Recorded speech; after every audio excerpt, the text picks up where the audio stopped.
आयच्या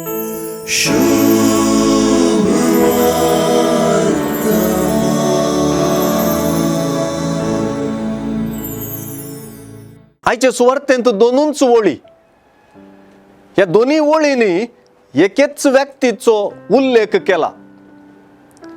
पहिली ओळ उलयल्ली एकली जोम्यांतली स्त्री, तर दुसरे ओळींत उलोवपी जेजूस. आपणाचे कुशींत तुका वयल्ली आनी तुका पांदोवन दिल्ली आवय कितली भागी म्हणली. जोम्यांतले स्त्रियेची उतरां आयकताना ती मोरये विशीं उलयता म्हूण आमी समजता. कित्याक आपणाचे कुशींत जेजूक वावयल्ली आनी ताका पांडोवन दिल्ली ताची आवय मोरीस म्हणून आमी जाणाव. आपल्या भुरग्याक कुसव्यांत वावयतली आनी आपल्या भुरग्याक पांदोवन दितली म्हणलें एके आवयचेंच व्याख्यान.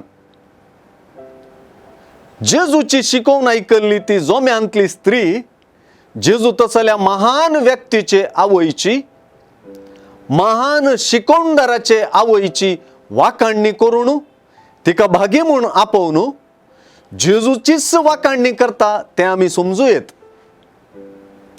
जेजू मात्र ते जोम्यांतले स्त्रियेन भागी म्हूण आपयलेलेक आनी एक कूस मेळयता आनी हाच्या की देवाचें उतर आयकून तें पाळता ती चड भागी म्हणटा.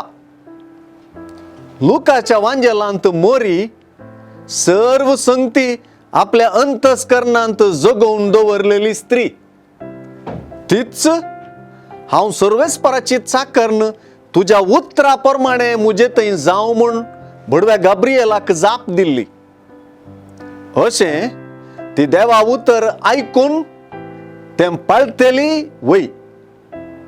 व्यक्ती एकच पूण तिची व्याख्यानां दोडती. ती आवय वय, शिसय वय.